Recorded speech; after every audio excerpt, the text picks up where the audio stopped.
Radio J et la spéciale Yom HaShoah, la journée annuelle du souvenir à la mémoire des 6 millions de juifs assassinés par les nazis pendant la Seconde Guerre mondiale.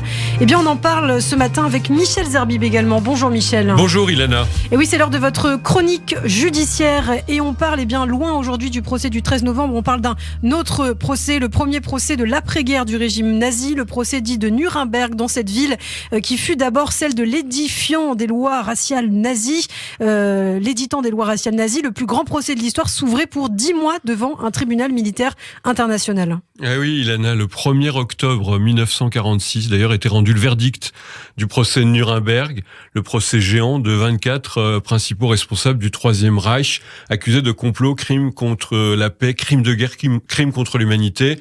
Alors il faut revenir bien sûr d'abord sur le début, sur ce fameux 20 novembre 1945.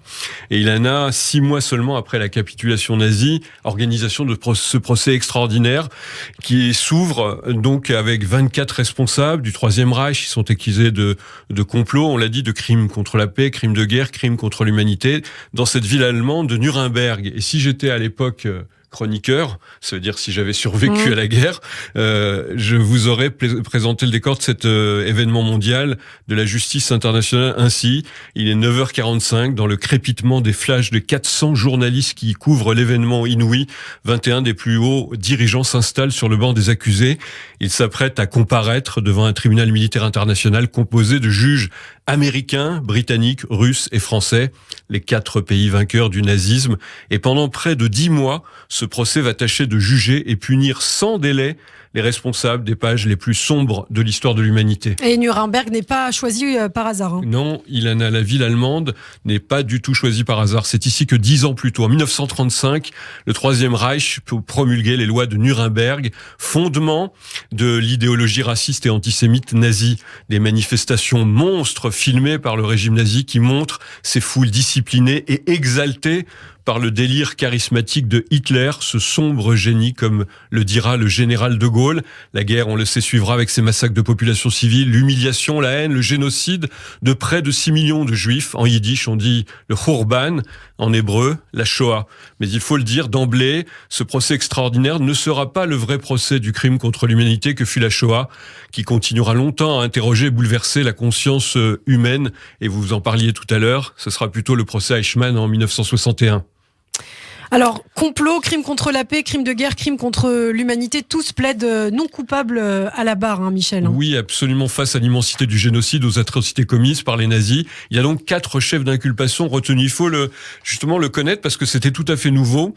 Complot, crime contre la paix, crime de guerre, crime contre l'humanité.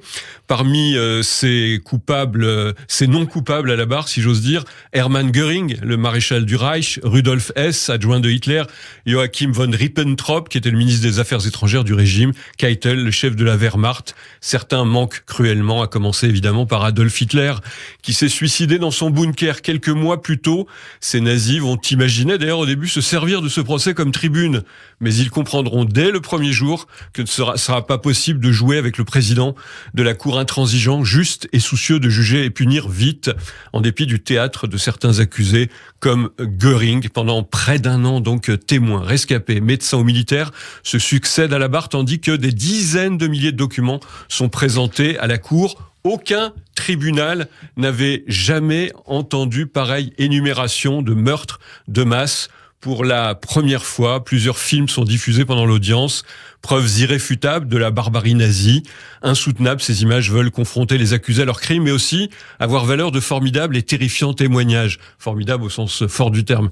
L'idée est de filmer tout pour ne jamais oublier. Ces hommes savent bien que le monde ne leur pardonne pas et que l'heure de payer est venue, disaient les actualités internationales à l'époque au cinéma. Et pour un procès filmé donc pour l'histoire, le tribunal juge, jette et innove les bases d'une nouvelle justice. Donc, ce sera à partir de 1945 qu'on pourra précisément juger aussi pour crimes contre l'humanité. Des notions qui vont servir après à juger d'autres nazis dans cette histoire. On en reparlera bien sûr sur cette antenne. Bien sûr. Merci beaucoup Michel Zerbib. On vous retrouve demain sur Radio J.